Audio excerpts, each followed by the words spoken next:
All right, so I wanted to do another Deltarune theory today. This is one of those that I don't have a lot of evidence for.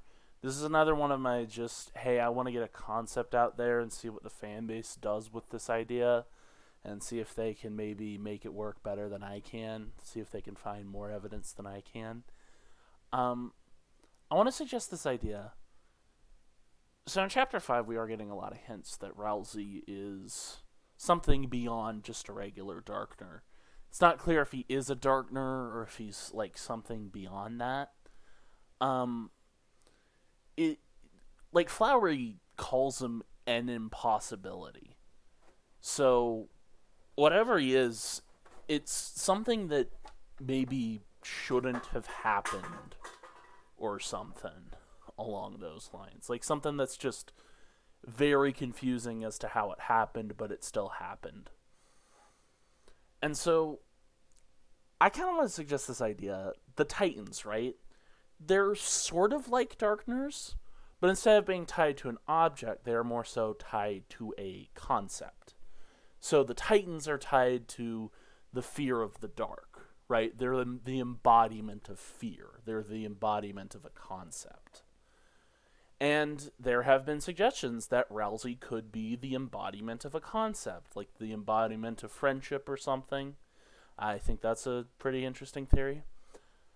I want to do somewhat of an out there take and ask the question, is Ralsei meant to be the concept of the angel?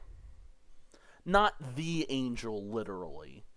I still think the angel might be the player, is probably the most likely candidate, but I could also see it being the way Undertale was, where technically at the end of the game you can have like multiple different angel candidates and you can just like choose from any of them.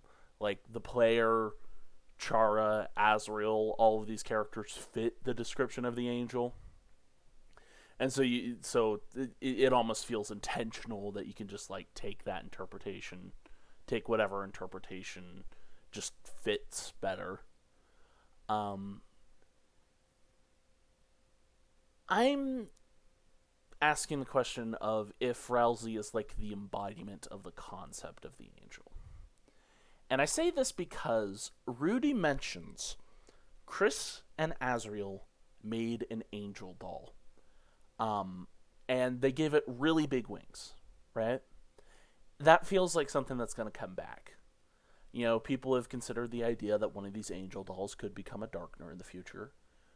When an angel doll becomes a Darkner, how powerful do you think that would be? To be pretty powerful, right? Because the concept of an angel is something that sort of like goes beyond the laws of the natural world, right? And so like an angel would be like a character that's like above the laws of physics, above the rules of the game or something like that, and could sort of like transcend multiple layers of reality. Um, in a sense, maybe this could explain how Ralsei is able to fit in like every dark world. Is because the angel can go anywhere. The angel fits anywhere. So Ralsei being like the concept of it, not literally the angel, but like a concept of it, it makes sense that he could be in like any place that he wants. And you know what it could be? Is it could be wherever there is an angel doll is where Ralsei can show up. Like if that place has like a statue or like something in the angel's likeness, and then Ralsei could like appear there when like a dark world is formed. I could see that happening. I really could see that being the case with him. Uh, a few other things I wanted to discuss is that like when you look at Ralsei's design, right? He bears a lot of similarities to Azrael and Chris. He bears a lot of similarities to both of them. He's got Chris's scarf, but he's got Azrael's cadence and his looks and a little bit of Azrael's personality. He probably has a little bit of Chris's personality in there too. And he's also like Chris's height and everything. Um, and so it would make a lot of sense if he was just made by both Azrael and Chris, and that's why he's bears so many similarities to both of them, despite not technically being either of them. You know, they were like Ralsei was made in like Azrael's image and Chris's image, right? And you know maybe Chris just sees themselves as a goat because they lived with the goat family for so long. Chris just saw themselves as a goat when they made Ralsei. So bada bing, bada boom. You got goat Ralsei, I guess. Um,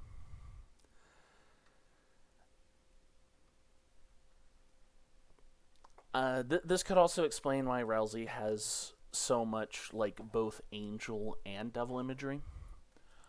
Because in Deltarune, it's like the angels aren't necessarily like the embodiment of good or the embodiment of evil.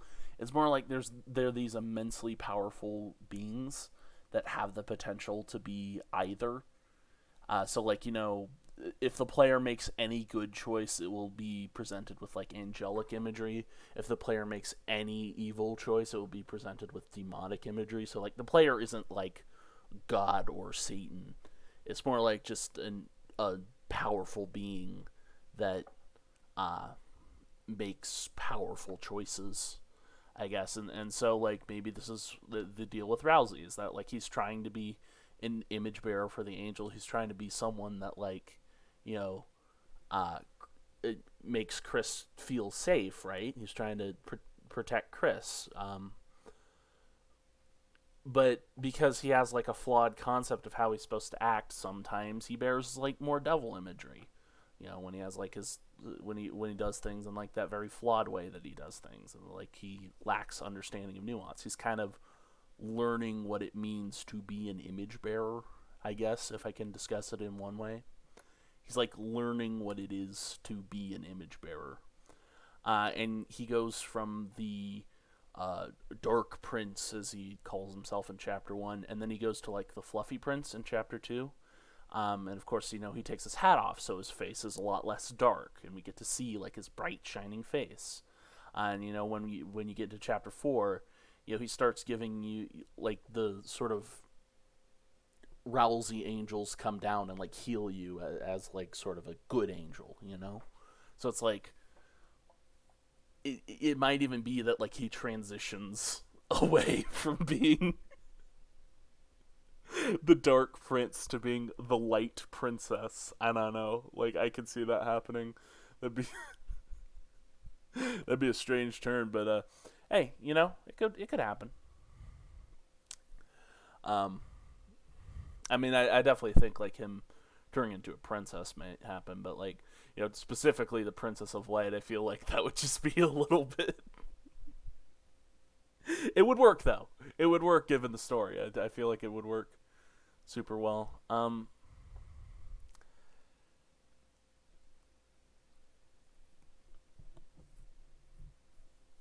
It's a. This is just an idea I wanted to get out there. I don't know if it holds any weight. Um, I don't know, but I feel like there was something else I wanted to bring up in regards to this.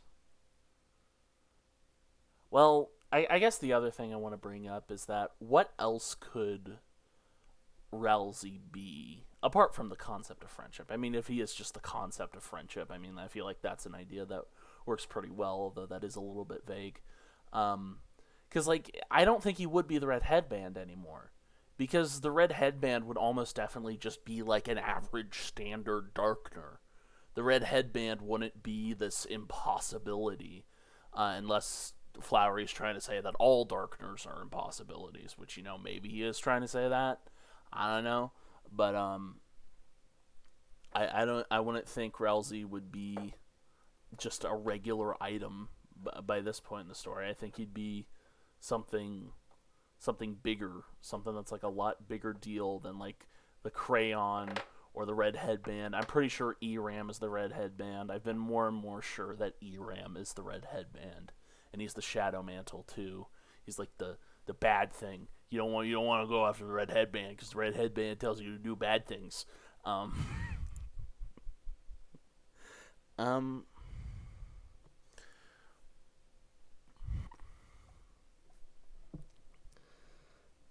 I don't think he's the Green Crayon either, because if it's just a crayon that's like, eh. If he's anything that's just a regular item, I don't think that's gonna work given the story we have now. I think he has to be like this big concept now. He has to be like this big thing now. I guess he technically doesn't have to be. I guess technically, like, he doesn't have to be. The story could still work if he is just like an object of some kind. But I feel like once you start getting people to question what object he is, which it feels like Chapter 5 was deliberately trying to get us to question what object he is in the light world, then at that point, you really have to consider that it's something you haven't considered before. It's like something maybe cooler than you could imagine. It's not just some item, it's got to be something really, really important.